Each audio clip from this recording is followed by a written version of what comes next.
Muy buenas noches, estimados y estimadas colegas. Reciban un cordial saludo. Hoy, viernes 7 de noviembre. Vamos a continuar con nuestra preparación. Los viernes trabajamos la subprueba de habilidades generales y específicamente esta noche vamos a trabajar la subprueba de comprensión lectora. Ya en sala tenemos la presencia de nuestro capacitador, el profesor Elías Nieto, para que vamos a pedirles a cada uno de ustedes fuertes palmas virtuales y a usted, estimado profesor Elías, darle la más cordial bienvenida y voy a dejar el espacio para que pueda iniciar con nuestra programación. Adelante. Muy buenas noches. Saludos cordiales a todos los colegas. Les damos una gentil bienvenida a esta clase donde vamos a trabajar nuestro módulo de comprensión de lectura. Muy bien, sin más preámbulos, vamos a pasar a compartir nuestro cuestionario del día de hoy. Como siempre, voy a compartirlo a través del chat. Y se recomienda que usted pueda tener dicho cuestionario abierto en su dispositivo y no solo observando la pantalla, ya que lo que buscamos fundamentalmente es interacción, participación y que seas tú el protagonista de estos módulos. ¿De acuerdo? Muy bien, en esta ocasión ya nos encontramos con nuestro módulo número 12. Ahí está, ya puedes observar entonces el cuestionario en el chat. Muy bien. Sin embargo, antes de que empecemos con el cuestionario, tenlo en tu dispositivo, puedes abrirlo, pero aún no vamos a empezar a leer. ¿Por qué? Porque vamos a hacer una parte teórica brevísima, introductoria, pero necesaria para entender un tipo particular de preguntas que nos suelen formular en nuestros exámenes. Básicamente, este tipo de preguntas tiene que ver con la definición de algunos términos y de algunas frases dentro del contexto que establece cada una de las lecturas. Entonces, para partir de esa situación, vamos a empezar ya compartiendo esta teoría, ¿de acuerdo?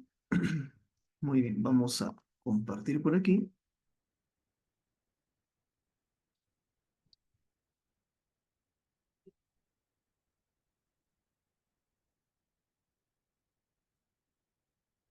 Ahí está. Vamos a compartir la pantalla. Muy bien. Me confirman si se está observando y me confirman si se observa la pantalla, si se me está escuchando bien. Si hay algún detalle técnico, inmediatamente me lo hacen saber. ¿De acuerdo? Muy bien. Les decía entonces que vamos a trabajar la definición de algunos términos y frases dentro del contexto de la lectura. Muchas veces, y ustedes se han dado cuenta cuando hemos estado frente a varios textos, la dificultad por comprender un término, la dificultad por entender una frase, compromete indudablemente la comprensión global o general del texto. Profesor, pero es una simple palabra. Frente a la totalidad de ideas, esa simple palabra puede pasar desapercibida, no es para nada determinante, simplemente una palabra que no entendí, continúo y no pasó nada. Pareciera, ¿verdad? Sin embargo, en la comprensión global, nosotros muchas veces dejamos de lado el hecho de que cada una de las palabras que construyen frases y estas construyen oraciones y a su vez las oraciones construyen párrafos, generan un conjunto temático. Y ese conjunto temático, por no comprender una palabra, muchas veces no se entiende a cabalidad. Entonces, lo que queremos evitar es ese vacío informativo por no entender el significado de un término. Y no es que nosotros seamos diccionarios andantes. No necesitamos tener un bagaje léxico amplio, porque el significado de las palabras se establece en el propio contexto. No podemos muchas veces entender un significado de manera aislada. O utilizando un diccionario yo busco el significado de un término y con eso está resuelto. No, porque el contexto es determinante. El contexto otorga un sentido. Por lo tanto, las palabras no son unidades autónomas dentro de un texto, sino, al estar entretejidas unas con otras, constituyen una red. Y esto implica un significado global. Y es lo que vamos a ver a continuación. ¿De acuerdo? Muy bien. El contexto, te decía, aquel que permite entender el significado de las palabras, es fundamental. Porque si nosotros entendemos aisladamente los términos, muchas veces estos términos pueden estar señalándonos algo distinto, por ejemplo, a un significado directo o literal.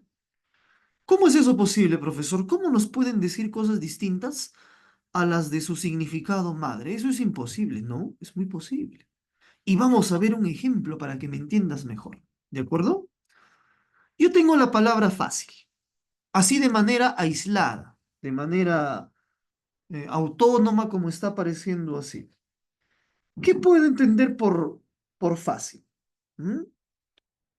¿Qué puedo entender por la palabra fácil?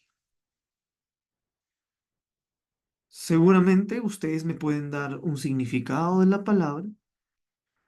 Posteriormente busco un diccionario y me dan otro significado del término y así sucesivamente. Sin embargo, la palabra fácil, al enmarcarse en un contexto, miren qué es lo que va a suceder. Yo tengo la siguiente, ¿no? La siguiente oración. La práctica uno estuvo muy fácil. Y ahora veamos esta otra oración. Fácil, nos conectamos por Zoom más tarde. Pregunta, ¿el significado de fácil será el mismo para ambos contextos? ¿Qué creen ustedes? ¿Será el mismo? Quiero escuchar su opinión. ¿Creen que sea el mismo? Por ejemplo, en el primer ejemplo, valga la redundancia, el contexto, ¿qué significado de fácil nos está determinando? ¿Me podrías decir? Y en el segundo ejemplo, ¿qué significado se maneja de fácil? A ver, queremos tu participación. ¿Qué nos dices? ¿Será el mismo en ambos casos? ¿Mm? En el primero, por ejemplo, cuando dices estuvo muy fácil, tú estás expresando, ¿no?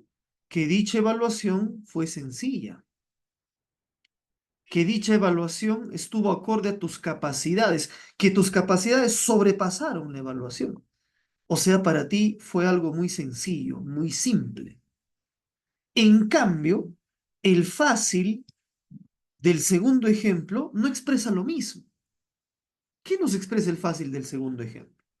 Fácil, nos conectamos por Zoom más tarde. Profesor, no he tenido un uso parecido, pero sí se le ha escuchado a los jóvenes este tipo de uso. ¿Y qué se podría entender aquí por el fácil del segundo ejemplo? Una probabilidad, una posibilidad. Fácil nos conectamos. O sea, quizá nos conectamos. ¿Te das cuenta entonces que la palabra puede ser la misma, pero el contexto ha variado su significado? Así sucede con las definiciones de los términos. Y cómo nosotros vamos a entenderlos dentro de las preguntas también tiene que ver mucho con el contexto. Entonces, he querido empezar de estos ejemplos muy sencillos para que me comprendas el poder del contexto, que no es un poder, vamos a decirlo así, minúsculo, sino trascendental. No te olvides de eso, ¿de acuerdo? ¿Qué tipo de preguntas podemos encontrar bajo esta lógica de la definición de términos? ¿Qué tipo de preguntas? Veamos algunas de las más importantes. Por ejemplo, preguntas que concretamente nos consultan sobre el significado de una palabra, ¿no? Este tipo de preguntitas, ¿ya? Estas de acá, se suelen expresar del siguiente modo, fíjate. El candidato a la presidencia ha vilipendiado a la comunidad inmigrante con sus declaraciones racistas y xenofóbicas, las que pronunció abiertamente a la prensa. Supongamos que tú nunca has escuchado la palabra vilipendio o vilipendiar ni ninguna de sus derivaciones gramaticales. Ninguna de... En ningún accidente, o perdón, en ningún tipo de género, en ningún tipo de categoría, perdón, se me iba el término, ningún tipo de categoría gramatical. Y por primera vez estás frente a la palabra vilipendiar. ¿Qué haces en tu examen? Uy, no sé, paso, dejo esa pregunta. No, te concentras en el contexto porque a partir de las ideas expresadas aquí, tú puedes deducir el significado. ¿Cómo así? Mira, vamos a inferir el significado a partir de la información. Primero, hay un protagonista del hecho que es un candidato presidencial. El que tú quieras, ¿no? El que tú quieras. Porque el que tú quieras. Hay un grupo que se ha visto afectado por las palabras de este candidato presidencial y este grupo es una comunidad inmigrante, o sea, ciudadanos de otro país que viven en el nuestro.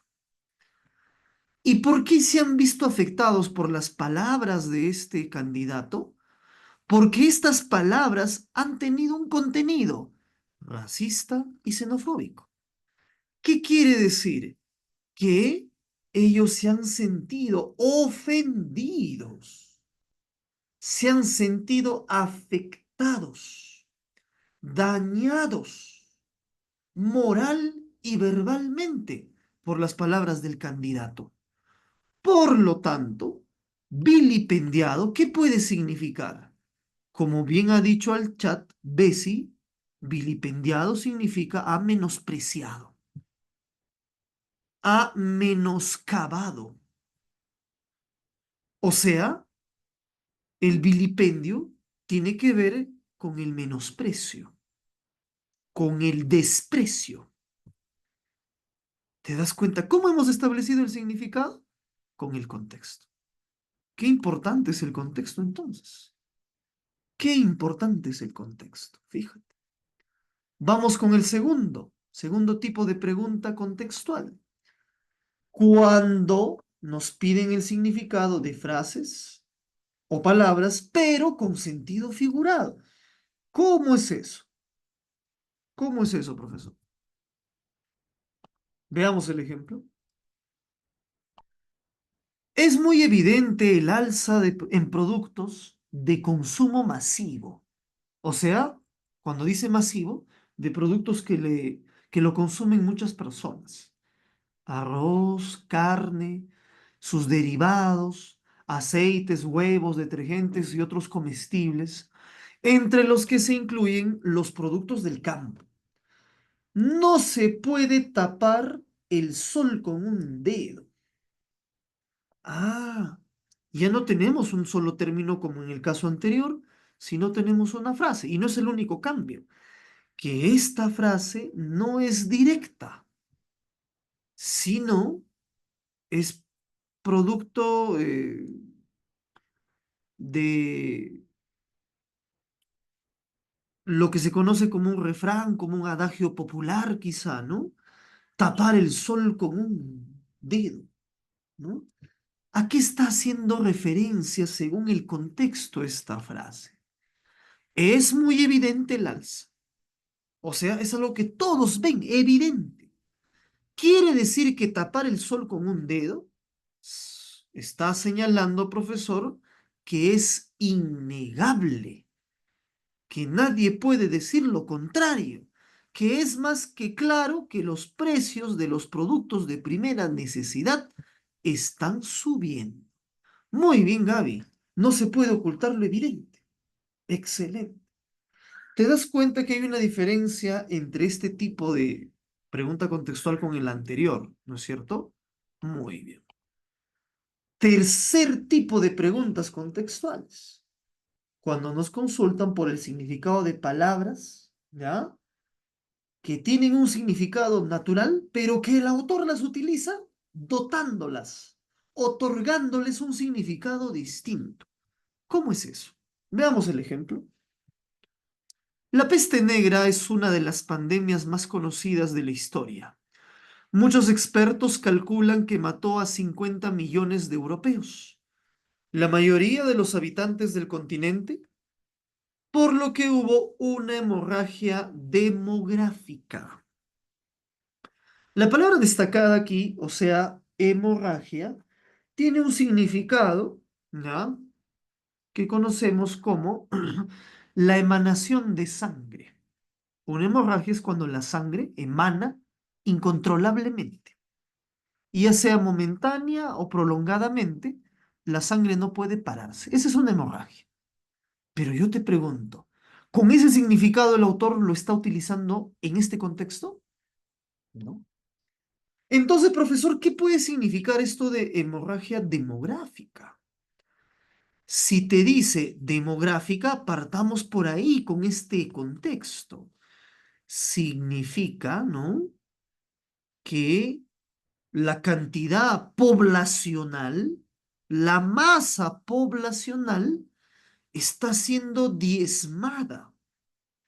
O sea, se están reduciendo las personas. Y como es pandemia, incontrolablemente. Por eso utiliza hemorragia. Quiere decir que hay un uso connotativo del término. ¿Qué es eso de connotativo, profesor? O sea, figurado. Figurado. ¿Ya? Para dejarme entender bien. Tres tipos de preguntas contextuales, las cuales tenemos, ¿ya?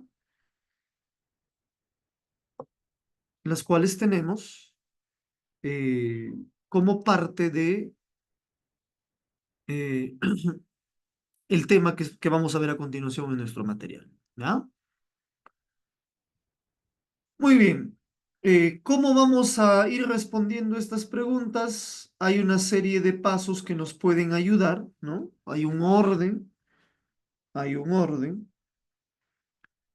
pero necesitamos que ese orden se sistematice en algo muy rápido, porque ya sabes que en la prueba el tiempo es un factor peligroso. Primer paso, determinamos el tema central del texto porque no podemos aisladamente irnos a una pregunta sin haber entendido de qué habla el texto. Ubicamos el párrafo o las líneas donde se encuentra la palabra a interpretar y en esa cercanía contextual determinamos la idea principal de ese párrafo o unidad informativa. Luego vinculamos la palabra en cuestión con las palabras cercanas o las frases cercanas. Y si conocemos nuestro significado, contrastamos si éste se ha utilizado de manera literal o hay un uso distinto. A partir de esa vinculación, vamos estableciendo un significado contextual. Entonces hay un paso a paso. ¿De acuerdo? Muy bien.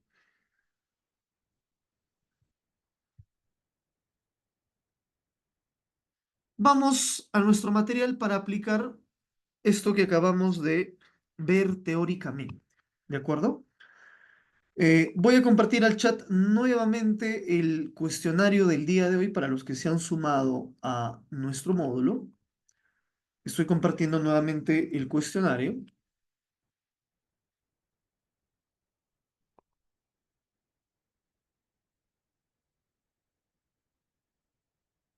Ahí está.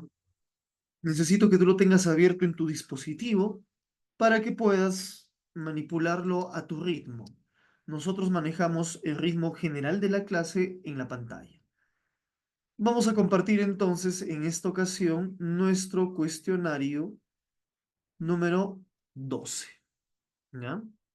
Vamos a compartir entonces nuestro cuestionario número 12. Ahí lo tenemos. Vamos a ampliar un poquitito.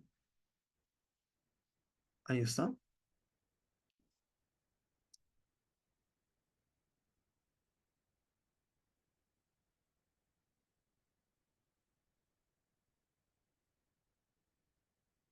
Quiero que abras tu cuestionario, por favor, y te ubiques en el texto 1.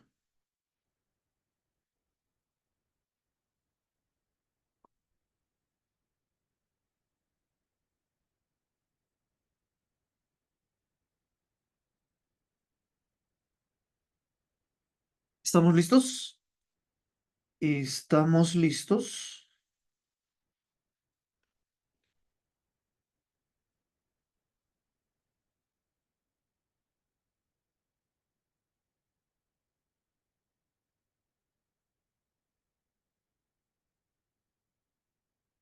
Vamos a empezar entonces con la lectura, ¿ya? Vamos a empezar con la lectura.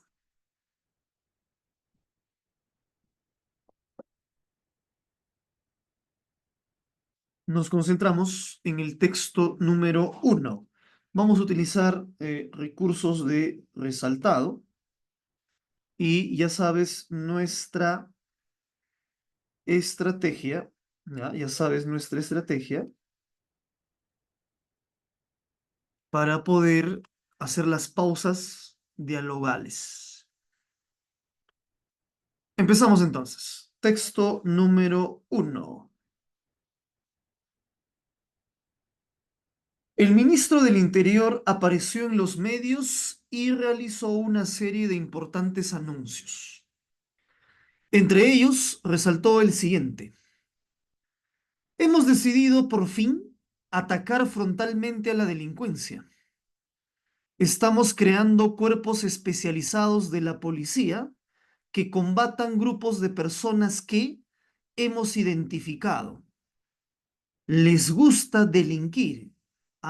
Vamos señalando algunos términos, profesor, que son importantes. Vamos señalando algunos términos que son importantes. Uno de ellos se encargará de investigar y capturar a los afroperuanos y otros afrodescendientes. ¿Te diste cuenta del uso de este prefijo?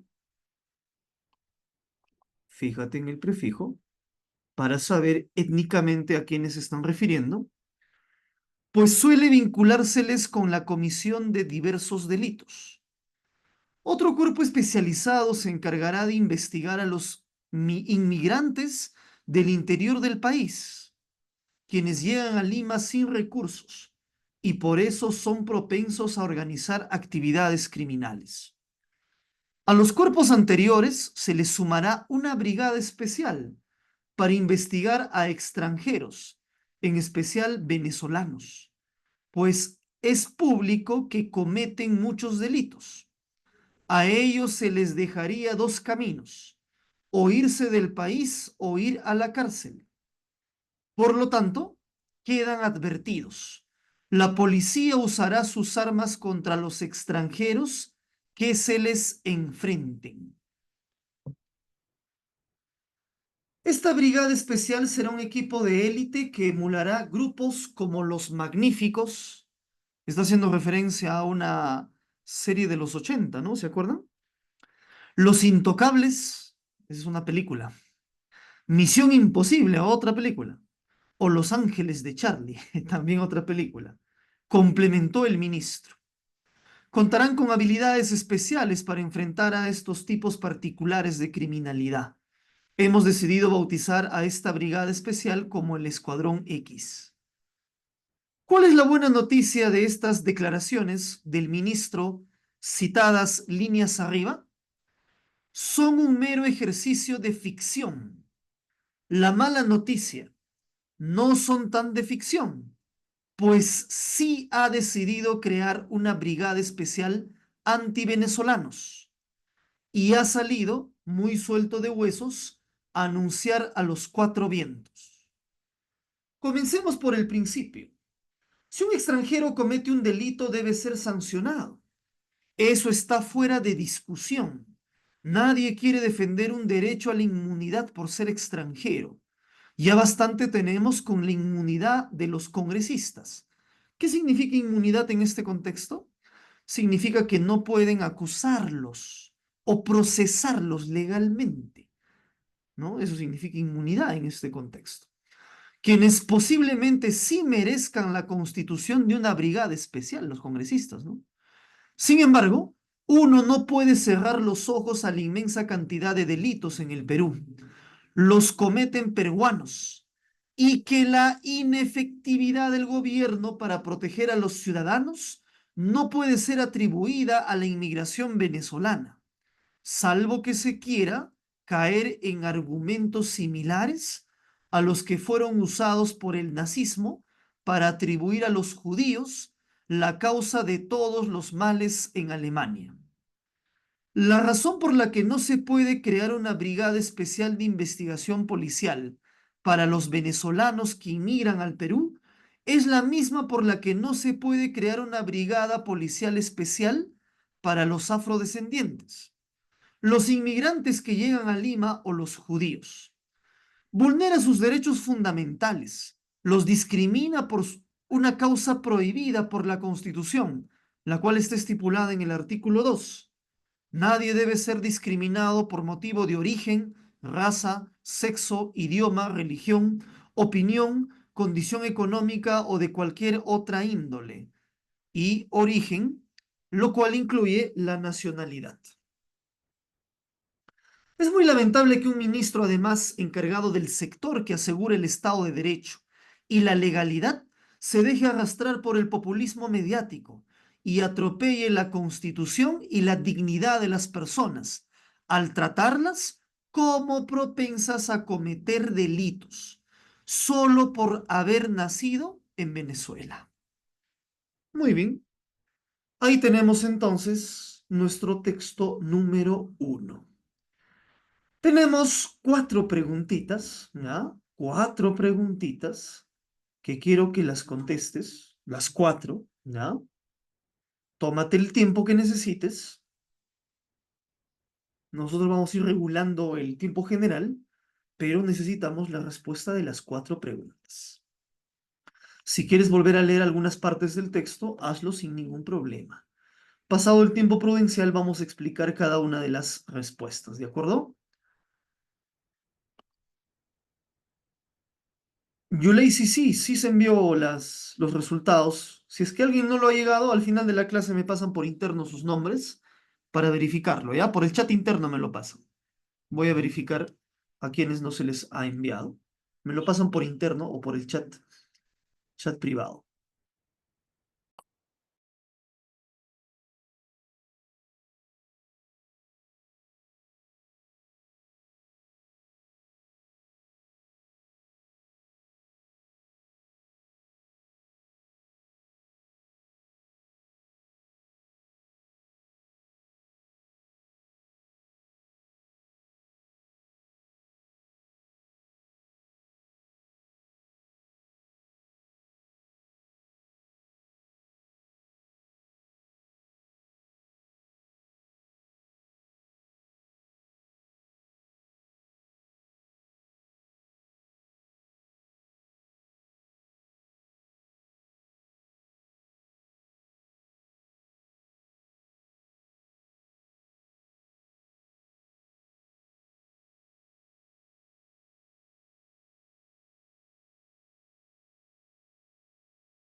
Las cuatro preguntas.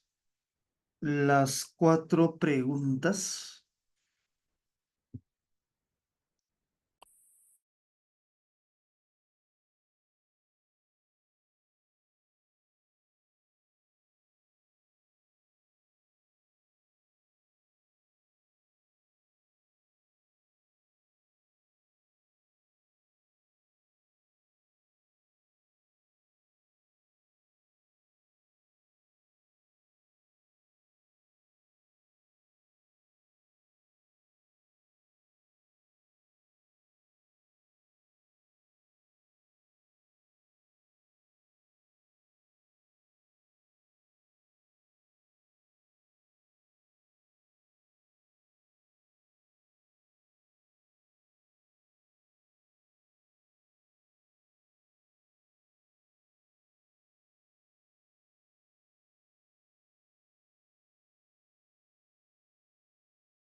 Muy bien, para que no nos durmamos, vamos resolviendo, ¿ya?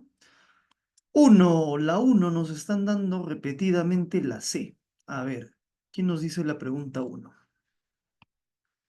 ¿Qué intención persigue el autor del texto cuando menciona?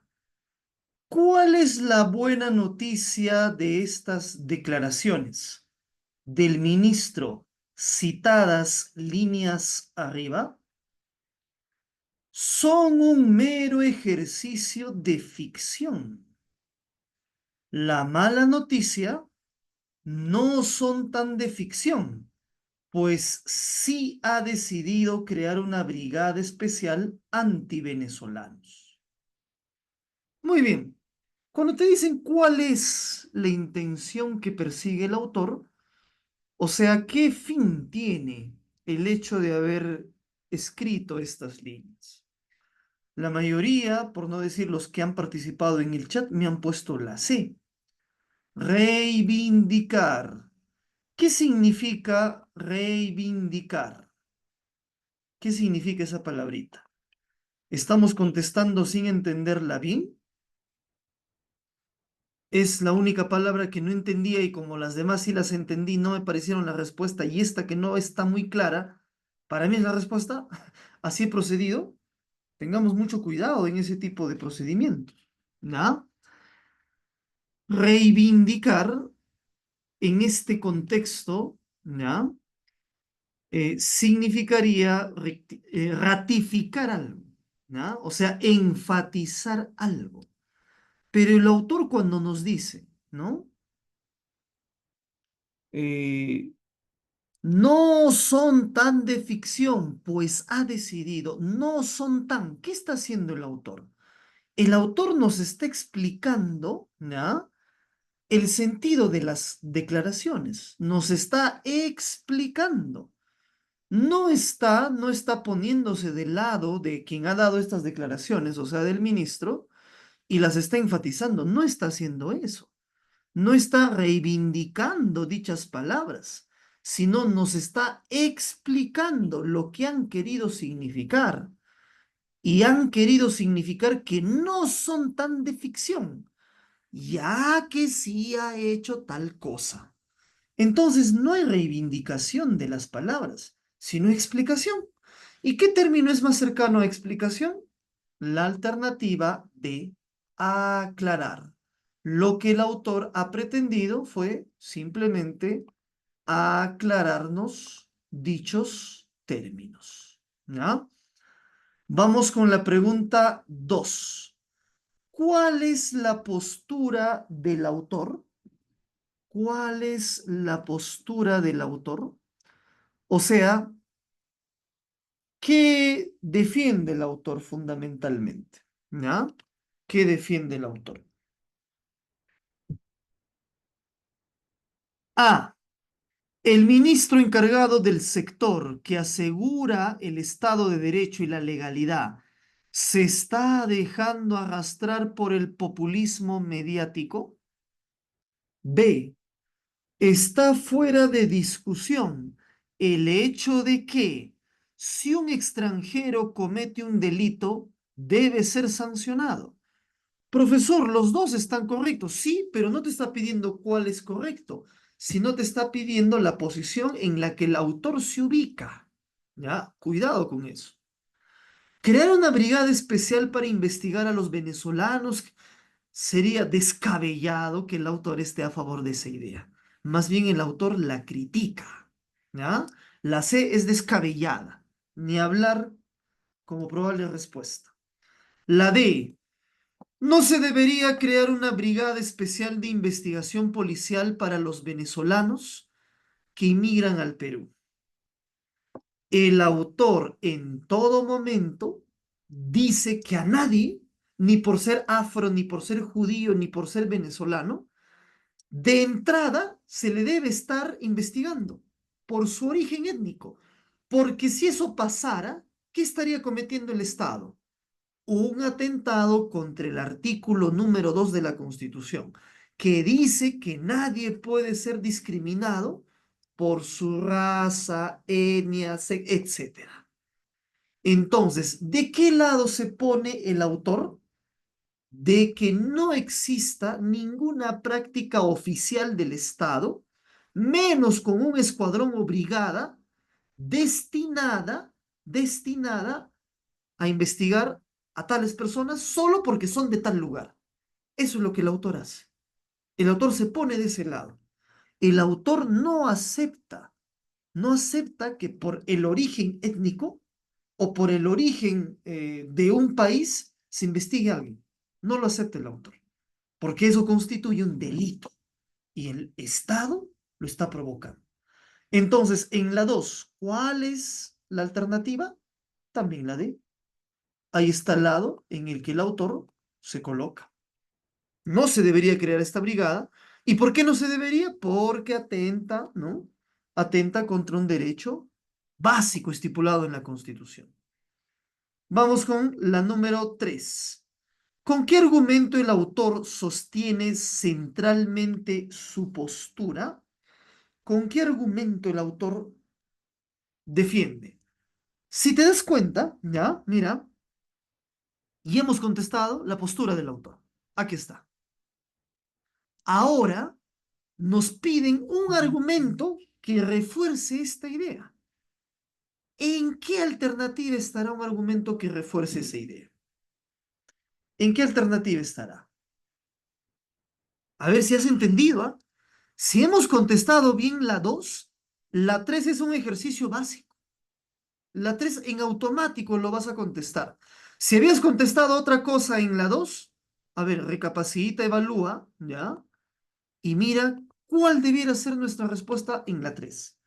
¿En qué consiste la respuesta de la 3? Reforzar esta idea. Si como autor no estoy de acuerdo en que hay una brigada que investigue a los venezolanos, tengo que decir por qué no estoy de acuerdo. Y dime, ¿en qué alternativa? A ver si lo viste. A ver si lo viste. A ver, a ver. Me dicen la C, me dicen la A, la B. ¡Wow! Me dan diferentes alternativas. Vamos a analizar las que me están dando. La A. No se puede crear una brigada policial especial para los afrodescendientes, los inmigrantes que llegan a Lima o los judíos. ¿Pero de qué me ha hablado la alternativa D? ¿No me ha hablado acaso de venezolanos? ¿De dónde me sacas afrodescendientes o judíos? ¿Qué acabo de decirte? Si me has contestado la D en la 2, que es la respuesta correcta, la respuesta de la 3 tiene que decirte por qué. Tiene que explicar. La A no hace eso porque no habla de los sujetos. Habla de otros sujetos que son afros y judíos. ¿Qué más me han dicho? Me han dicho la C. Uno no puede cerrar los ojos a que la inmensa cantidad de delitos. ¿Cómo así me conectas la C con la D de la pregunta anterior? Vamos, tienes que concentrarte. Tienes que concentrarte. Tu mente parece que está muy divergente. Conéctame. A ver, nuevamente, a ver, si esta parte te confunde, escucha. Cuando decimos postura, es la tesis que defiende el autor. Pero esa tesis yo necesito, ¿ya? Yo necesito defenderla con un argumento. O sea, el argumento es el porqué de la tesis. Si mi tesis dice que no debe crearse una brigada contra los venezolanos, ¿qué argumento explicará el por qué no debe crearse? ¿Cuál será? La B. No debe crearse porque el hacer lo que hace vulnera los derechos de quiénes. ¿De quién me está hablando en la D? De los venezolanos. No tengo por qué meter judíos, no tengo por qué meter afros. Me está hablando de los venezolanos. O sea, ¿por qué no debo crear esto? Eso es lo que debo de marcar acá. ¿Por qué? Porque vulnera derechos fundamentales. Y esos derechos fundamentales no se los está sacando del bolsillo el autor. ¿Están dónde? En la Constitución. Listo. Ahí está. Ahí está. ¿Ya? Tienes que concentrarte, repito. ¿Ah? Tienes que concentrarte. Vamos con la 4. Vamos con la 4. ¿Cuál de los siguientes enunciados expresa mejor la síntesis argumentativa del texto? O sea, ¿qué me están pidiendo aquí? ¿Con qué oración resumo lo que el autor ha defendido? Nuevamente, la 2, la 3 y la 4 están conectadas. Si en la 2, en la 3 te han hablado de tales sujetos y te han dicho por qué no puede hacerse eso, aquí en la 4, ¿ya? Aquí en la 4 es como juntar la 2 y la 3. Vamos, sé que tú puedes. A ver, reivindícate. Sé que tú puedes. Cuatro, a ver, dale.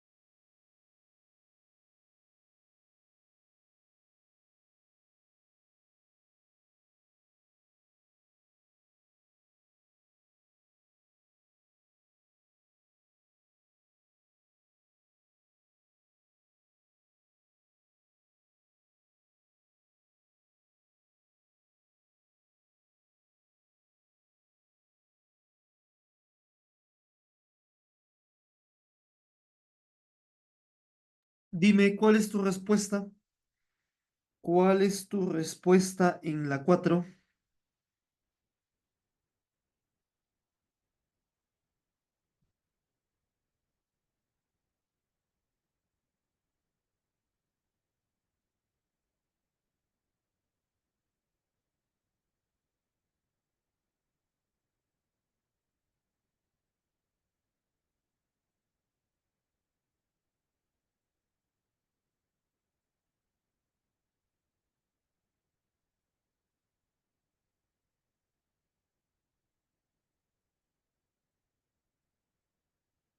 Ya, muy bien, muy bien.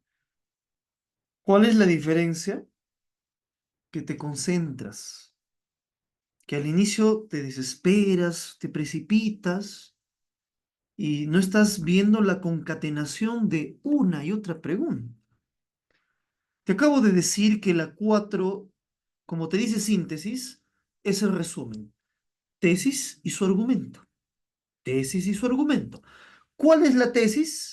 Tener a un escuadrón que persiga a venezolanos está mal. Esa es la tesis. ¿Y cuál es el argumento? Está mal porque el acto constituye una clara discriminación contra el extranjero. Y a la discriminación o rechazo al extranjero se le conoce como, ¿cómo se le denomina? Xenofobia. ¿Y qué alternativa me lo expresa con claridad? Es incorrecto, está mal crear una brigada para investigar migrantes. ¿Por qué es incorrecto? Porque representa un acto de xenofobia. Listo. ¿Te das cuenta que hay concatenación entre una y otra? ¿Por qué? ¿Casualidad? No. Tesis y argumento. Tesis y argumento. ¿Ya? Algo que ya hemos visto en las anteriores clases. ¿De acuerdo? Muy bien. Vamos con el texto 2 y desde un inicio quiero que te concentres. ¿Ya? Texto 2 y desde un inicio quiero que te concentres.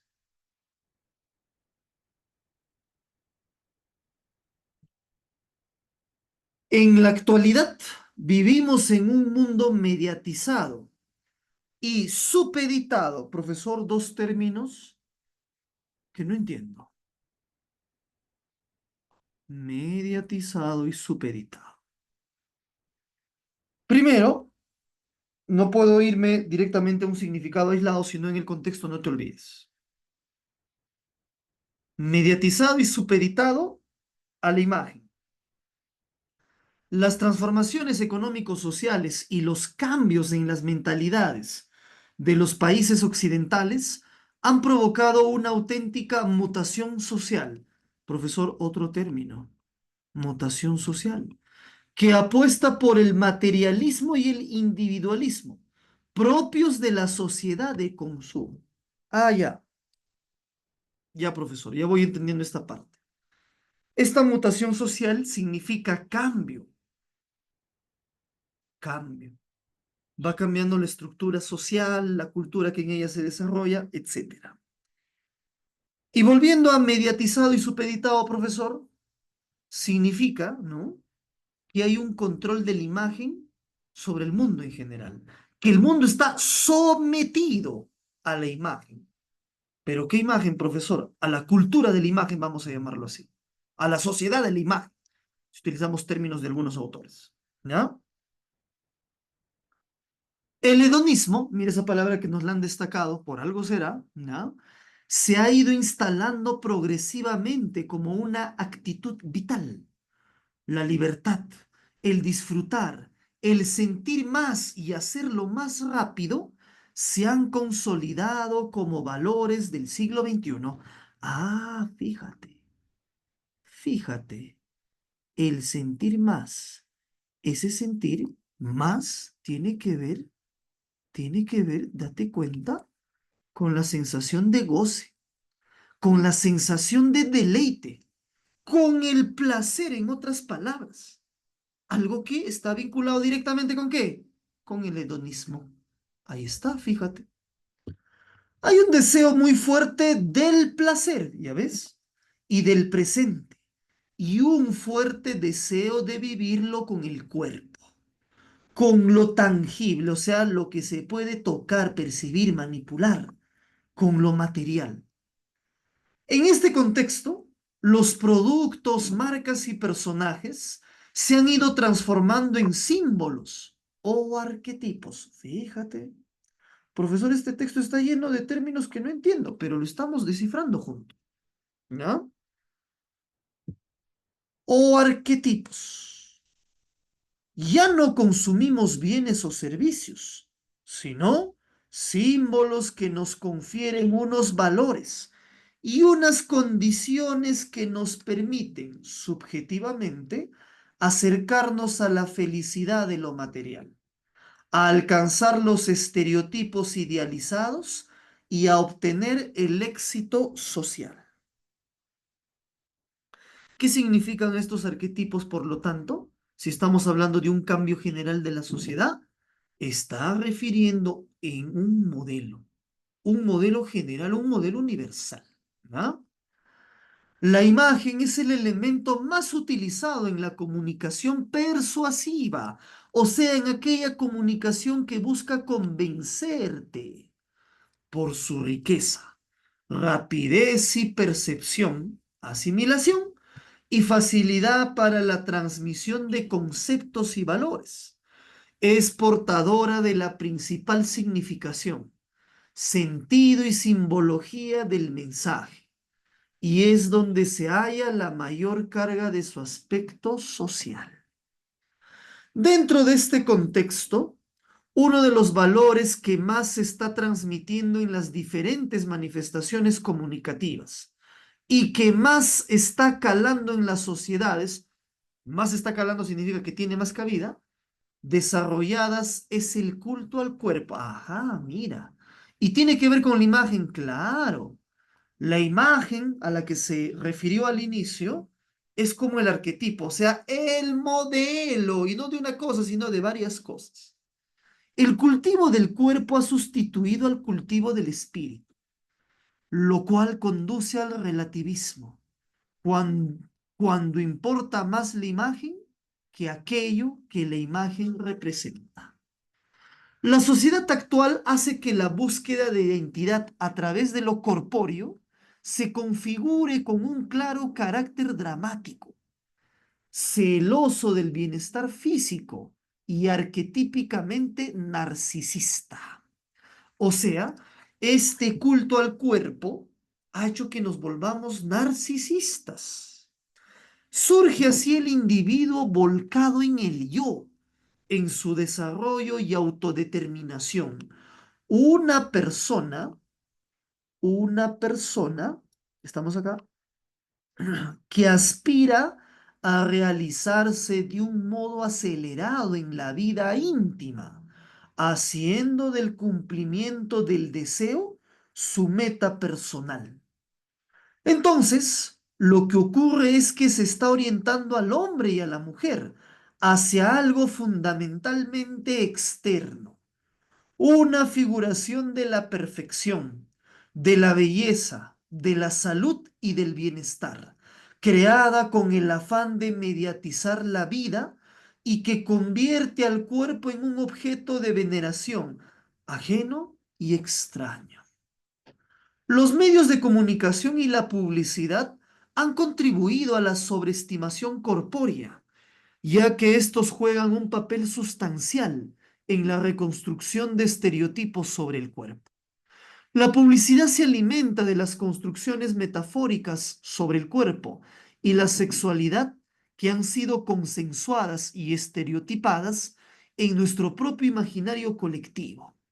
La cultura de consumo, con su lógica de mercado, crea y ofrece ficciones de la corporeidad que modifican la experiencia que el individuo tiene de su propio cuerpo.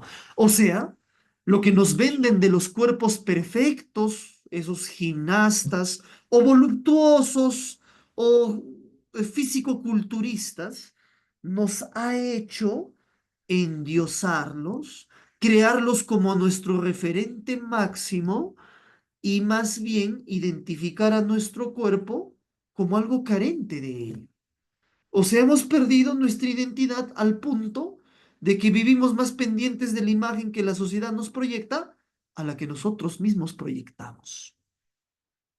Ello genera en él reacciones emocionales de incertidumbre, inseguridad, y angustia que le inducen a actitudes y comportamientos en busca de un ideal corpóreo que pueden llegar a derivar en cuadros obsesivos y en distorsiones de la propia realidad corporal. ¿Qué quiere decir esto? Esto último, que si mi cuerpo no se asemeja a ese modelo del cuerpazo, tengo efectos emocionales directos. Mi realidad corpórea la percibo como distorsionada, como menoscabada, como una nada frente a ese modelo. ¿Mm? Interesante texto. Muy bien, vamos con las preguntas. Para que no te me pierdas, de dos en dos. 5 y 6. 5 y 6. Concéntrate.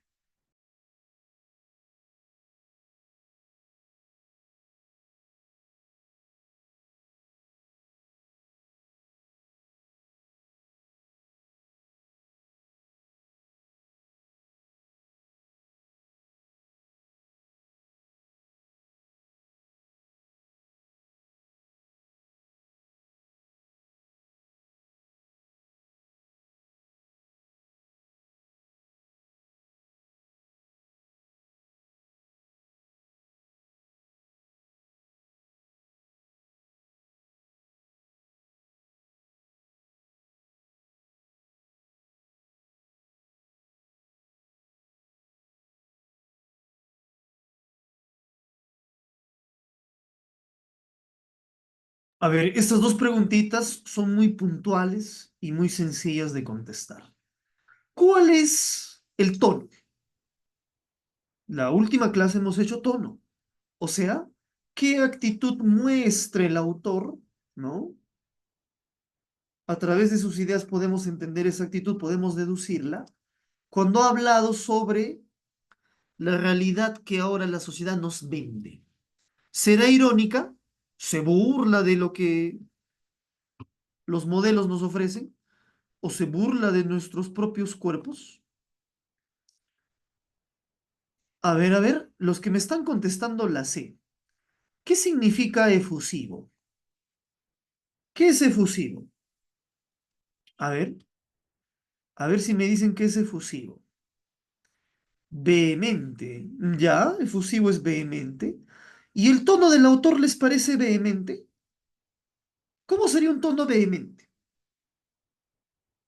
Caramba, ya estoy harto de que todos se traumen con los cuerpos que ven en la televisión. Sean más originales. Eso sería vehemente. Pero ¿dónde hay vehemencia en el texto? ¿Hay vehemencia en alguna parte? El autor ha golpeado la mesa, ha dicho, caramba, ya estoy cansado. ¿Han encontrado vehemencia? No, no hay vehemencia. Ah, no. Intenso no es. Contundente puede ser, que es muy distinto. Es muy distinto ser contundente a ser intenso. Ejemplo, estoy en una mesa dando una conferencia de prensa, soy entrenador y mi jugador está acá a mi lado. Un reportero me pregunta, señor, ¿por qué jugaron tan mal? Y encima han perdido 5-0. Y mi jugador dice, ¿no?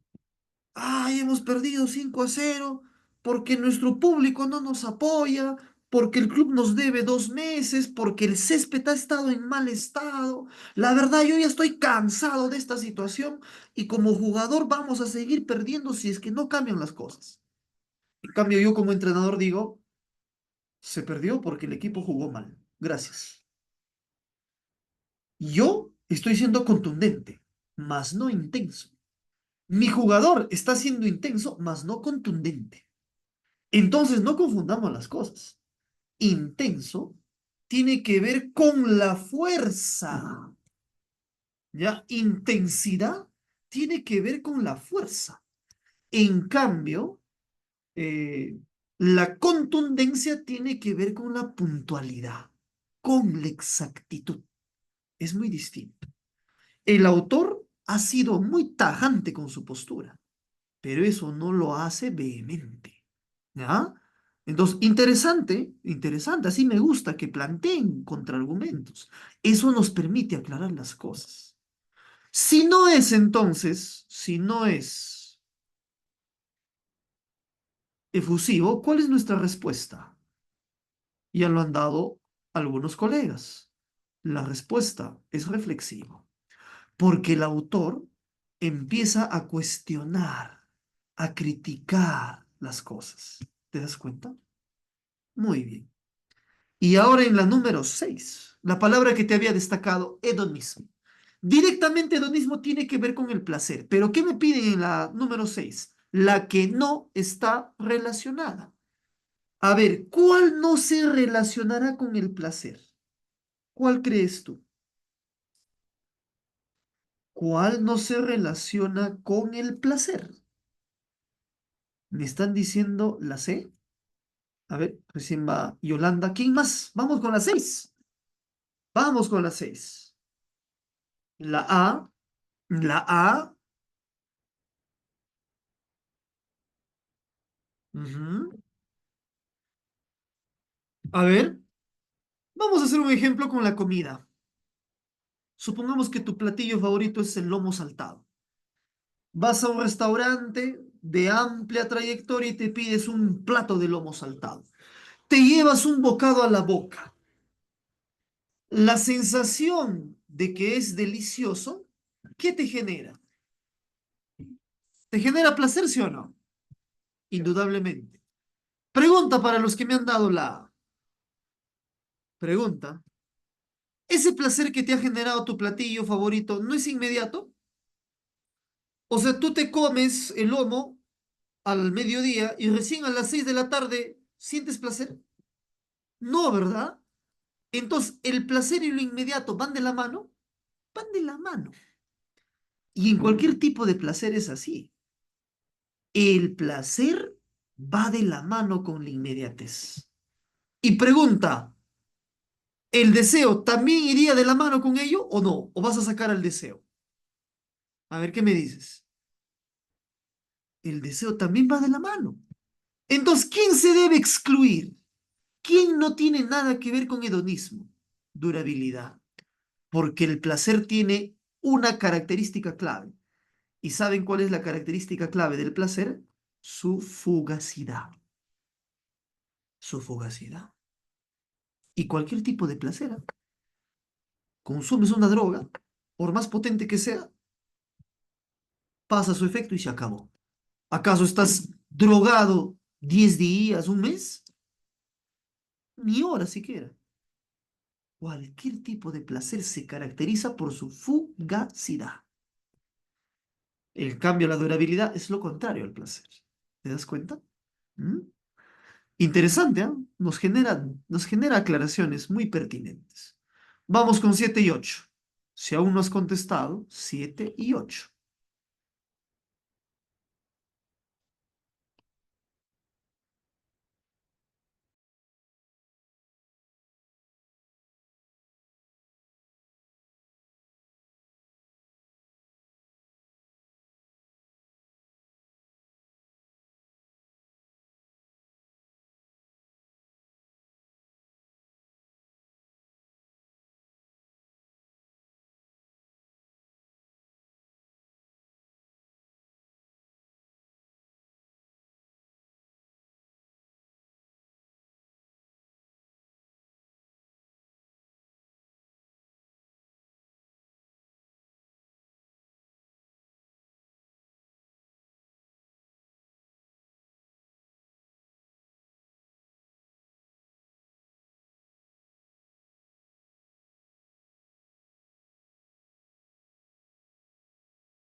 A ver, queremos más respuestas de 7 y 8. Queremos más respuestas de 7 y 8. Voy analizando lo que me dan.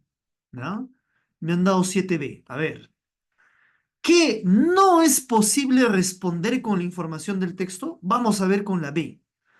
Es activo el papel que juegan, tendría que decir, los medios de comunicación y la publicidad en la reconstrucción de los estereotipos sobre el cuerpo de hoy. ¿Se puede responder eso? Veamos el texto. Veamos el texto. La publicidad se alimenta de las construcciones metafóricas. Ahí va una.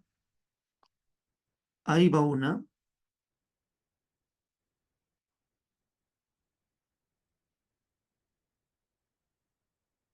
Suficiente, ¿no? Suficiente. ¿Se puede responder? Sí. Entonces, como me pide no, no es mi respuesta la B. Otra, otra. La A.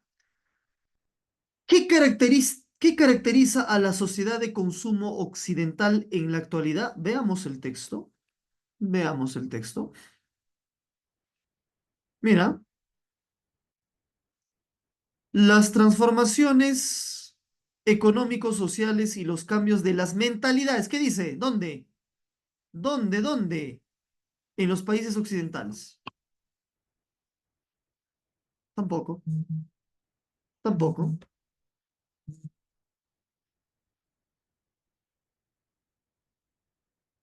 ¿Mm? Siento que me estás champeando. Y te estoy demostrando con evidencia de que no es. ¿Qué no se puede responder? Te dice. No se puede responder. No me están champeando, ¿no? No me están champeando. ¿Y por qué todas las alternativas son diferentes y no me están champeando? A ver, necesitamos un despertador, un botoncito que yo presione y te sacuda de electricidad. Estás distraído. A ver, la D me han dicho, la D. ¿Qué se valora más en la sociedad actual? ¿El cultivo del espíritu o el cultivo del cuerpo? Veamos si eso no se puede contestar. Veamos si eso no se puede contestar. El cultivo del cuerpo ha sustituido al cultivo del espíritu. Sí se puede contestar. Ahí está, evidencia, te estoy mostrando la evidencia.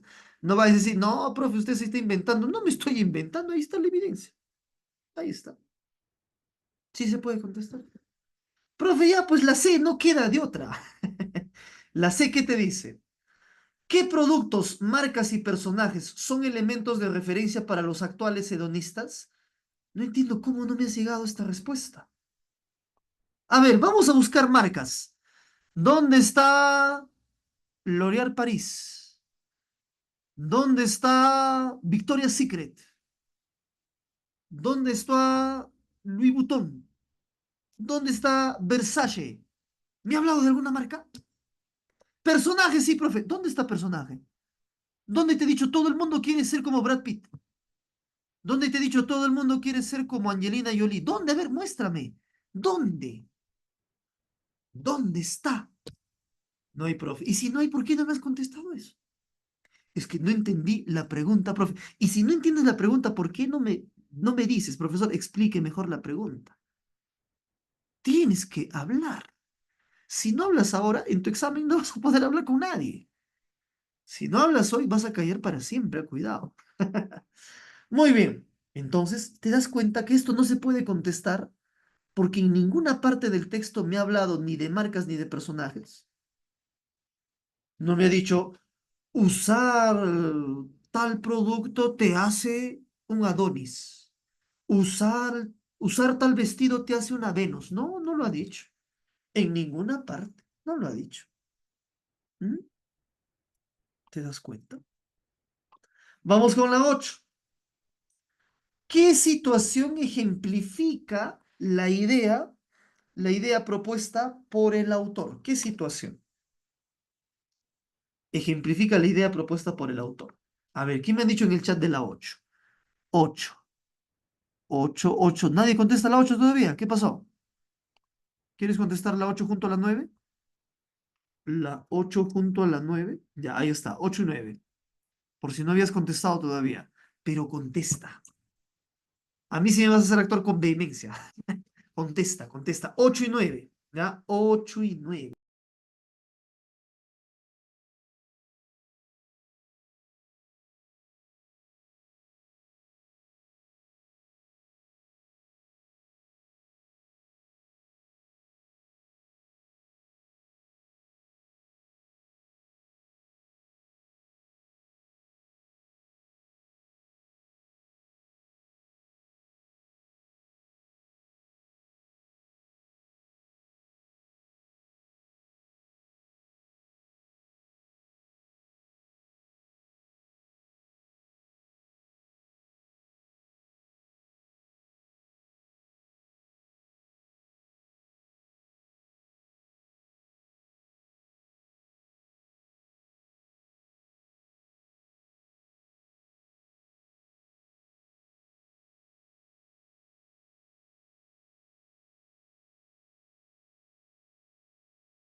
Lanza, lanza tus respuestas. Lanza tus respuestas. ¿Qué situación ejemplifica la idea propuesta por el autor? ¿Cómo, profesor? No entiendo la pregunta. ¿A qué se refiere con ejemplificar? Vamos con una conclusión del texto, ¿ya? Vamos con una conclusión del texto. La sociedad actual le rinde culto a la imagen. Y como le rinde culto a la imagen, nos ha vendido una idealización del cuerpo. Esa idealización del cuerpo es buscada por muchas personas que no encuentran en sus propios cuerpos la perfección que proyecta dicha imagen. ¿Qué alternativa como ejemplo se acercaría a dicha idea? ¿Qué me están dando? A ver, 8A, a ver, la A, ¿qué dice? El de un joven que se preocupa demasiado por su físico y su look, claro, es la imagen que está proyectando. Pues advierte que para mejorar ambos necesita de ropa de marca, claro, así y así ser popular y aceptado en los medios que frecuenta, porque cree que esa es la imagen que debe de qué, de proponer. Listo, excelente. Has reflexionado. Profesor, hay una respuesta más, no la obvie, no la discrimine. 8D, no, para nada, no te preocupes. ¿Qué dice la D? La de una joven que tiene un severo problema de acné y que en vez de verse al espejo prefiere ver fotos de cuando era adolescente y su cutis todavía se encontraba terso y lozano. Pero la joven no está sucumbiendo a la imagen que nos vende la televisión, ¿no? Simplemente está sucumbiendo al pasado, a la nostalgia, pero no a la imagen. Por eso no es la D, ¿ya? Para aclarar. Muy bien. 9. ¿Cuál no es un argumento con el que el autor sustenta su postura? En el último, cuidado, acá por distraído vas a caer. ¿Qué dice el último? ¿Ya? ¿Qué dice el último? Los medios de comunicación y la publicidad han contribuido a sobreestimar lo corpóreo, o sea, lo más importante es el cuerpo. La publicidad aumenta esta sobrevaloración del cuerpo idealizado. Y la cultura del consumo hace que nosotros no nos reconozcamos con cuerpos ideales, sino más bien que vivamos una depresión porque no nos parecemos a la modelo o al modelo de televisión. Eso es lo que nos dice el último párrafo. ¿Cuál de estas ideas no sustenta esa última unidad informativa? A ver, ¿cuál será? ¿Los medios de comunicación y la policía juegan un papel? Sí, lo acabamos de leer. Esto sí es cierto. Me piden el que no es cierto. A ver, ¿cuál no será cierto?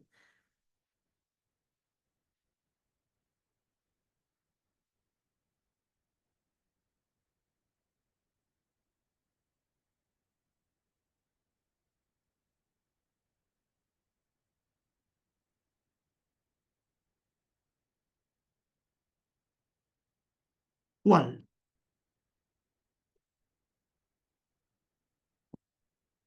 ¿Cuál?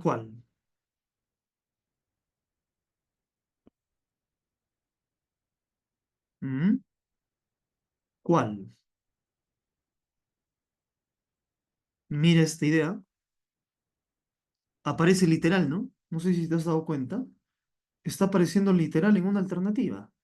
Los medios de comunicación y la publicidad han contribuido a la sobreestimación corpórea. ¿Y en qué alternativa aparece? Ah, ajá. Acá está. Mira, ve, tal cual, tal cual. Pero hay un detalle, no sé si te estás dando cuenta. Hay un detalle. La pregunta sí tiene un super nivel. Sí, la pregunta tiene trampa. Muy astuto el que la ha planteado. ¿Por qué, profe? ¿Dónde está la trampa? Porque veo que todo sí cumple. Ah, hay un detalle. Te piden argumento. Te piden argumento. Y justamente esta no es un argumento. ¿Qué es, profe, si no es argumento? Es tesis. Tesis. O sea, esto, ¿ya? Es lo que el autor defiende. Pero cómo lo defiende está en los demás. Mira, ve. ¿Por qué los medios de comunicación han contribuido a la sobreestimación corpórea? Porque han reconstruido estereotipos. Ese es argumento. En la C, ¿por qué? Porque alimentan las construcciones metafóricas. Argumento. En la D, crea y ofrece ficciones. Argumento. La B es una tesis. Por eso es nuestra clave. No es un argumento, es una tesis. Súper pregunta. Súper pregunta. Porque si el alumno no sabe diferenciar entre tesis y argumento, profe, yo lo había hallado por por cantidad de palabras. Todos los demás son más que esta de acá, que es una idea pequeñita. Bueno, es un inicio, porque la B es afirmativo, pero no explica el por qué. ¿Ya? La B te dice qué, pero no el por qué. Todas las demás te dicen el por qué. ¿Ya? Te dicen el por qué. Muy bien, ¿ah? Interesante pregunta. Muy bien, vamos a darnos un saltito, ¿ya? Tú tienes el material ahí en la manito. Vamos a darnos un saltito al texto. A ver si lo encuentro. ¿Dónde está? ¿Dónde está ese textito que quería leerlo con ustedes?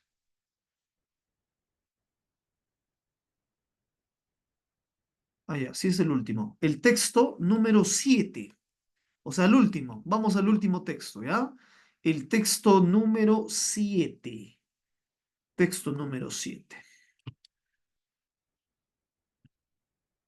Texto número 7. Muy bien, concentración, tienes que estar atento, ¿ya? Tienes que estar atento.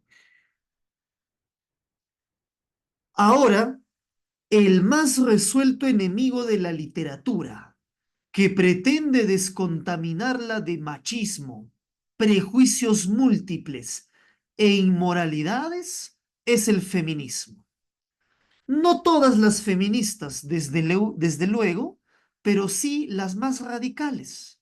Y tras ellas, amplios sectores que, paralizados por el temor de ser considerados reaccionarios, ultras y falócratas, apoyan abiertamente esta ofensiva antiliteraria y anticultural. Ya, aquí hay algo que aclarar.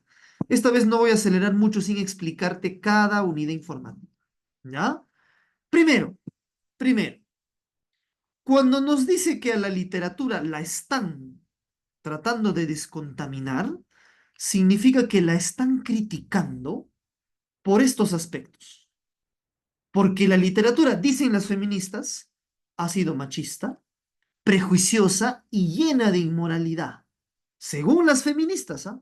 No es que sea cierto, sino que según las feministas, la literatura ha estado llena históricamente de estas cosas. ¿Ya? Ha estado llena. Ahora, estos, ¿no? Estos sectores que son, vamos a llamarlo así, radicales, son sectores que no han querido ser considerados reaccionarios. ¿Y qué significa esa palabrita, profe, reaccionario?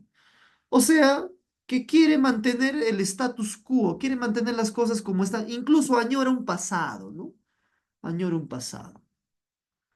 Ultras y falócratas. ¿Qué significa esta palabrita, profe?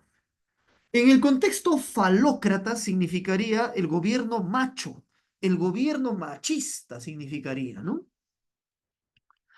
Por lo tanto, han emprendido una ofensiva contra la literatura, la están atacando a la literatura tradicional, a la literatura históricamente que hemos leído todos. Seguimos ahora sí, seguimos. Por eso, casi nadie se ha atrevido a protestar aquí en España contra el decálogo feminista de sindicalistas que pide eliminar en las clases escolares a autores tan rabiosamente machistas como Pablo Neruda, Javier Marías, es un español, ¿no? Neruda es un chileno, y Arturo Pérez Reverte, otro español. Las razones que esgrimen, esta palabrita significa las razones que exponen, que muestran, son tan buenistas y arcangélicas como los manifiestos que firmaban contra Vargas Vila, las señoras del 900 pidiendo que prohibieran sus libros pornográficos y como el análisis que hizo no hace mucho la escritora Laura Freixas de la Lolita de Nabokov, explicando que el protagonista era un pedófilo incestuoso violador de una niña, que, para colmo, era hija de su esposa. Olvidó decir que era también una de las mejores novelas del siglo XX. ¿Qué nos está diciendo en esta segunda parte? Este sector de feministas radicales se parece mucho a las conservadoras señoras de principios del siglo XX. Quiere decir que en vez de avanzar, las feministas han retrocedido en torno a su visión del arte, el cual, ¿no? O la cual se ha hecho más conservadora, más reaccionaria, como se utilizó el término por ahí. ¿De acuerdo? Críticas muy particulares contra autores nos han dado una lista y aquí nos están dando un ejemplo. Una de las novelas mejor escritas en el siglo pasado, efectivamente, fue Lolita, pues, ¿no? Y Lolita se ha leído en colegios. En colegios del Perú se ha leído Lolita. Naturalmente que con ese tipo de aproximación a una obra literaria, no hay novela de la literatura occidental que se libre de la incen- incineración, perdón. O sea, de ser quemada. ¿Ya? Incinerar significa ser quemada. ¿Y de dónde viene ese cuento de ser quemada? Porque existió una época medievalista, no tan medievalista también, en la que se quemaban libros considerados pecaminosos, inmorales, y se está cayendo nuevamente a ello. Si bien ya no se queman en hogueras gigantescas, al prohibírseles y al criticárseles, acusándolos de ser inmorales, machistas, etcétera, metafóricamente estamos en una cacería de brujas, ¿no?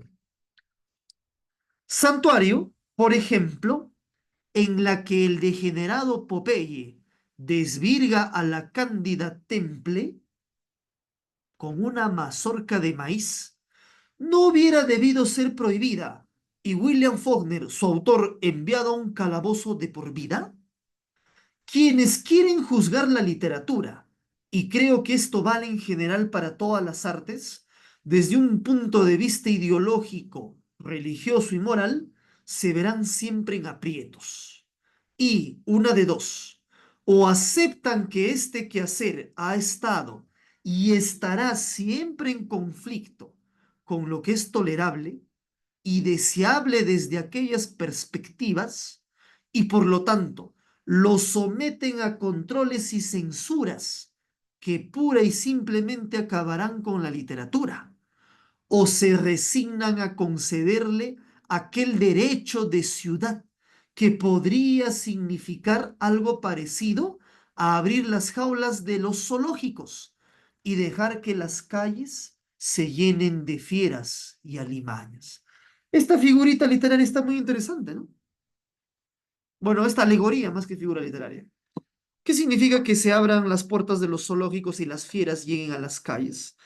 Es que si las feministas creen que ciertos autores y libros son peligrosos, es una alegoría muy válida, ¿no? Si es peligroso, ¿dejaríamos que estos libros lo lean los niños y jóvenes?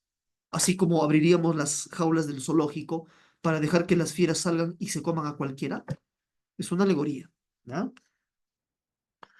Gracias a esa libertad que se ha gozado en ciertos periodos y en ciertas sociedades, existe la gran literatura. Y ella no es moral ni inmoral, sino genuina, subversiva, incontrolable y postiza y convencional. Mejor dicho, muerta. ¿Quiénes creen que la literatura se puede adecentar sometiéndola a unos cánones que la vuelven respetuosa de las convenciones reinantes? Se equivocan garrafalmente, o sea, gravemente. Eso que resultaría una literatura sin vida y sin misterio, con camisa de fuerza, en referencia a la que les ponen a los dementes, dejaría sin vía de escape a aquellos fondos malditos que llevamos dentro, y estos encontrarían entonces otras formas de reintegrarse a la vida. ¿Con qué consecuencias? El de esos infiernos donde el mal se manifiesta no en los libros, sino en la vida misma, a través de persecuciones y barbaries políticas, religiosas y sociales, de donde resulta que, gracias a los incendios de los libros, la vida es menos truculenta y terrible, más sosegada, y en ella conviven los humanos con menos traumas y con más libertad. Quienes se empeñan en que la literatura se vuelva inofensiva, trabajan en verdad por volver a la vida invivible, un territorio donde, según Bataille, es un filósofo, los demonios terminarán exterminando a los ángeles. ¿Eso queremos? Te explico esta última parte. ¿Por qué existe la literatura que habla de cosas tan perversas? O si quieres, tan pervertidas. ¿Por qué existe un libro donde a una mujer la ultrajan introduciéndole una mazorca de maíz? ¿Porque el autor es un depravado enfermo? ¿Porque el autor quiere que los que lo lean sean depravados y enfermos? No. ¿Existe ese tipo de literatura? Porque la ficción es una vía de escape. Y ya que si no pasara eso, en la ficción, en la literatura, probablemente sí pase en la vida. La literatura y el arte en general no son manifestaciones en las que todo debe ser idílico. Los libros no tienen que ser burbujas donde en su interior se mantenga una vida idealizada, sino más bien tienen que ser espacios donde se muestre incluso la barbarie. ¿Con qué finalidad? Con la finalidad de que esa barbarie no surge en el mundo real. Es la ficción, un vehículo y un canal que dosifica lo brutal que es la realidad. Eso debe hacer la literatura. Y prohibir que lo haga no sería beneficioso, al contrario, sería gravísimo, porque probablemente los monstruos de los que nos hablaban, los libros de terror, salgan a la realidad y existan en la realidad. Muy bien, ese texto quería compartirles, ¿ya? Y vamos ahora sí a las preguntas. 25 y 26. 25 y 26. A ver, te concentras. Algo como en la obra María. María, Natalie, ¿te refieres a la novela colombiana de Jorge Isaacs? donde una muchacha sufre de epilepsia, se enamora de su primo, se juran amor eterno, pero la pobre muere y su primo llega cuando ella ya está sepultada. No tiene seres tan monstruóficos, ¿no? Pero son idealizaciones que en los libros se entienden como parte de un fracaso amoroso. En la vida existen también, pero quizá ya no a esos niveles, ¿no? Quizá ya no a esos niveles. Eh, Profesor, ¿en serio hay libros de ese corte? ¿Hay un libro que han acusado de pedofilia, de tal cosa? ¿Hay? Claro, los hay. Pero leerlos no significa que tú vas a practicar lo que lees, sino lo lees porque ahí se canaliza lo que en la realidad no tendría que pasar. Ese es el kit del asunto. Muy bien, vamos, 25 y 26.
25 me están comentando la D, el estruendo de las publicaciones de los libros.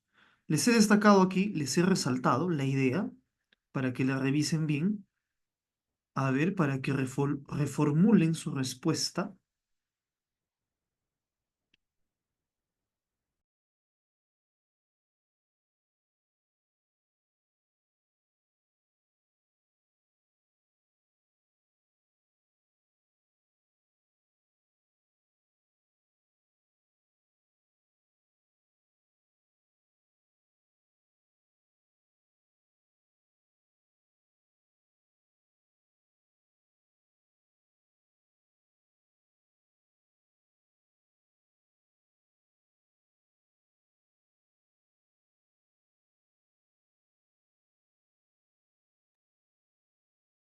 A ver, por ahí leo una B. Las hogueras. Hogueras se refiere a un incendio, no a una quema de libros. Pero ¿seguros que se está refiriendo a ello? No.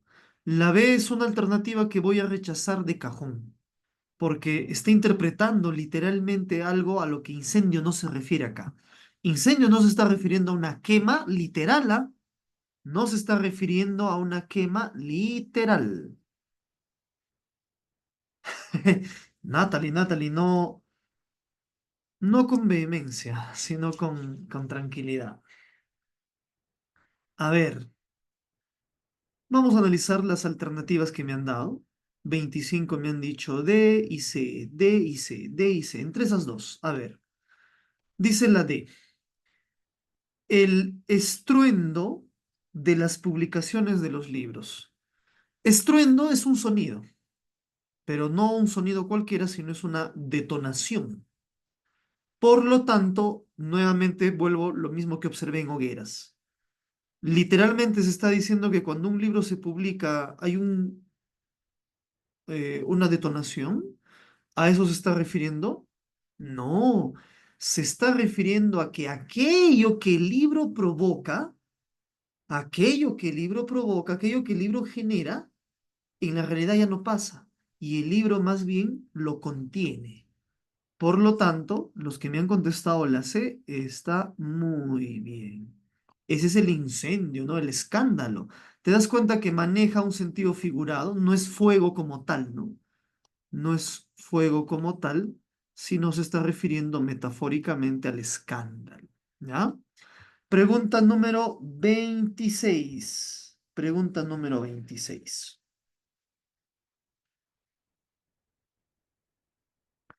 Ah, no, sí, Natalie, no es que había descartado la C, sino estaba analizando primero las alternativas, que no eran la respuesta. No te preocupes, no he invalidado la C.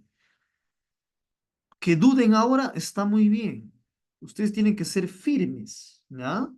Profesor, usted nos hace dudar, nos hace confundir. No, no, no creas. Pregunta 26. ¿Qué se puede responder sobre la base del texto anterior? ¿Qué se puede responder? Te dice. ¿Qué me están diciendo en la 26? La D. ¿Hay otra 26? Recién hay una 26. A ver, ¿quién más tiene la 26? ¿Qué se puede responder? Te dice. ¿Qué se puede? ¿Cuántos libros han sido tachados por el feminismo? Pregunta, ¿te ha dado una cantidad de libros? ¿En alguna parte te ha dicho 100 libros? ¿No deben leerse? No. La descartada de cajón. La B. ¿En qué países el feminismo ha adoptado una postura contra la literatura? ¿Te ha hablado de países? Nada. Tienes dos. He reducido las opciones a dos. Ah, de frente. De frente la D.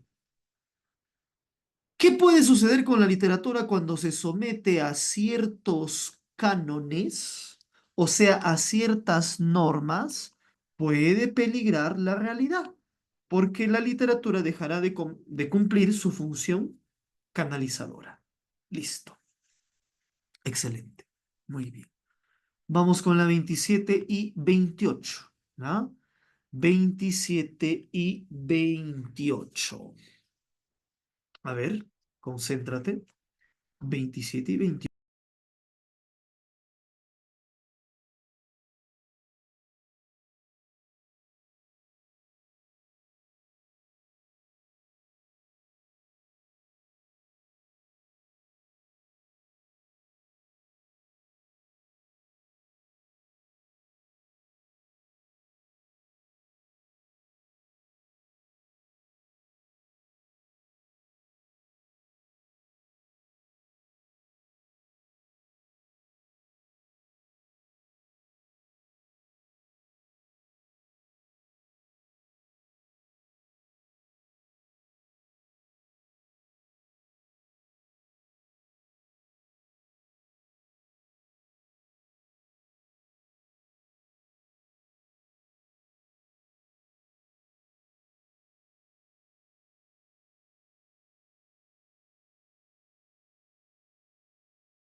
Muy bien. 27, 27 y 28. 27 también la D. 27 también la D, nos dicen. ¿Cuál es la postura del autor o cuál es la postura que el autor asume respecto al debate en torno a la literatura? ¿Qué nos dice la D? Veamos. La literatura no se puede adecentar, o sea, no se la puede arrinconar, sometiéndola a ciertos cánones, a ciertas normas que priman en la sociedad. Efectivamente, el autor dice, la literatura cumple una función y hay que respetarla.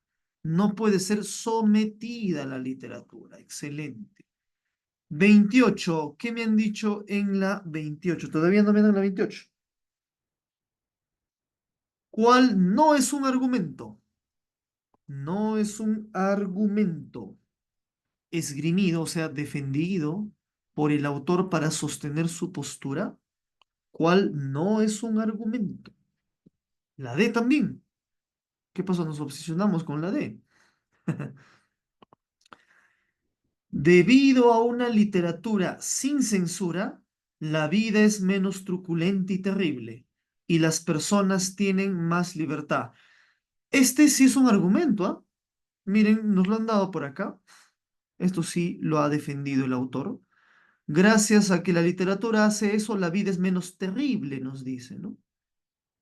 Por acá nos lo han señalado.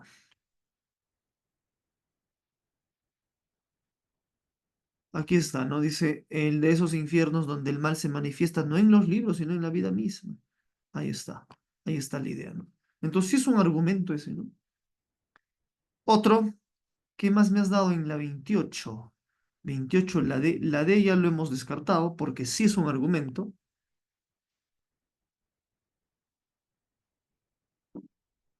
A ver.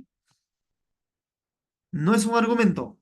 Te estás olvidando de algo interesante que siempre tienes que tener presente cuando te consulten por argumentos y por tesis. La tesis es una afirmación que el autor claramente defiende. Y el argumento es con qué ideas la defiende, o sea, a la tesis. Por lo tanto, si un argumento carece de ideas que defiendan una postura, no es argumento. Aquí la clave no es argumento. No tiene esa construcción argumental. A ver, reflexiona y dime qué alternativa de las que ya quedan, porque creo que solo nos quedan dos, no tiene esa construcción argumental. ¿Cuál? ¿Cuál no defiende una idea? A ver, ¿qué alternativa crees? ¿Qué alternativa crees?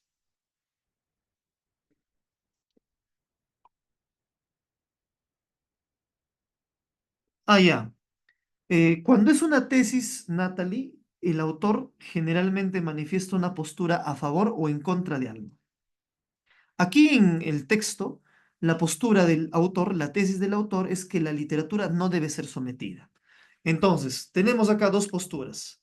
El feminismo radical que quiere regular cierta literatura, que quiere prohibir cierta literatura, y tenemos la postura del autor que esas prohibiciones le hacen un daño a la literatura y a la vida misma. ¿A qué lado se inclina el autor? Esa es una tesis. Es una afirmación que un autor defiende. ¿Cómo nos damos cuenta? Porque tiene una postura claramente. Si tú dices, ¿no? Las corridas de toro no deben permitirse en el Perú. Es una tesis. Tú estás asumiendo una postura en contra de un fenómeno. Esa es una tesis. ¿Y qué sería un argumento? Aquella idea o aquellas ideas que defiendan tu tesis. Por ejemplo, las corridas de toros no deben prohibirse porque ahí viene el enlace que va a exponer mis ideas. Porque fomentan el maltrato animal, deshumanizan las prácticas culturales, mercantilizan la muerte y la hacen un espectáculo, etcétera. Ese es un argumento. ¿De acuerdo? Acá vuelvo a repetir, quiero que te concentres y me digas cuál no es un argumento porque no está defendiendo ninguna idea y solo está calificando. A ver si te das cuenta. ¿Cuál? Solo nos quedan dos, ¿ah?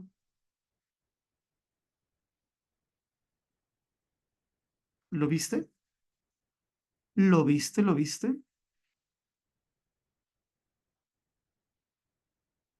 La B. Con una literatura sin libertad no habría una vía de escape. Ahí está la explicación. Para aquellos fondos malditos que se llevan dentro, los cuales encontrarían otra. Sí está la explicación. En cambio, miren la A. Quienes quieren juzgar a la literatura y en general a todas las artes desde un punto de vista ideológico, religioso y moral, se verán siempre en aprietos. ¿Pero por qué? No dice por qué. Solo dice qué va a pasar. Por lo tanto, ¿es argumento? No es argumento. Y listo. Ahí está nuestra respuesta. ¿Ya? Profesor, siento que el nivel de los textos ha subido demasiado, me pierdo en ellos, son temas de los que desconozco mucho y por eso no los entiendo. Teníamos un norte nosotros, ir elevando el nivel poco a poco. Es que, profesor, ya me perdí, creo que hay que bajarle un poquito al nivel. No hay, no hay mucha diferencia en realidad. Lo que sí probablemente sea, lo que dice Natalie, es la falta de regularidad. ¿Ya? Prometo no tener estos episodios de postergaciones de clase, sino que unas cuestiones muy urgentes me sacaron de la ciudad, de lugares donde pueda tener acceso a Internet. ¿Ya? No va a volver a pasar y además les estoy debiendo más evaluaciones o autoevaluaciones. Y quiero verlo ahora mismo para que no me estén luego diciendo, profesor, no envió estos resultados que no les ha llegado a algunos. ¿Ya? Vamos a ver estos resultados que no les ha llegado a algunos. ¿Por qué? Porque tenía que salirle su puntaje. Ahora vamos a ver qué es lo que ha pasado.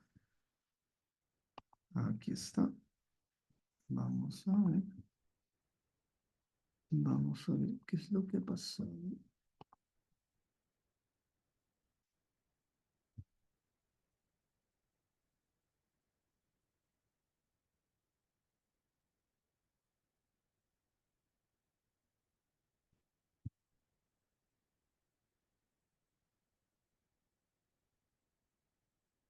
A ver, ¿a quiénes no les ha llegado sus resultados?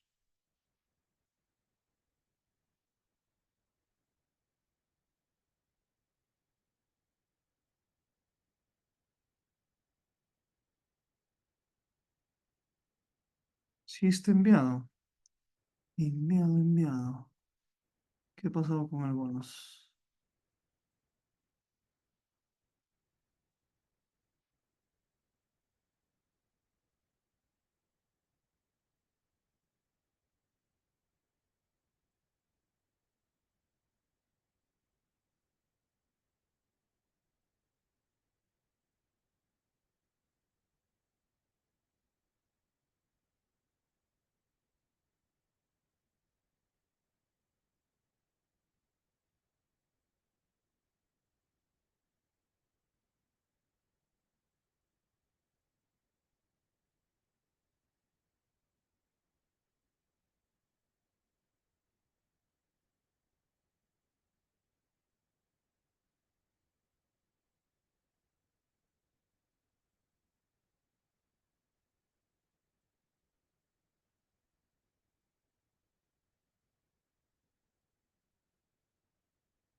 Ahí está.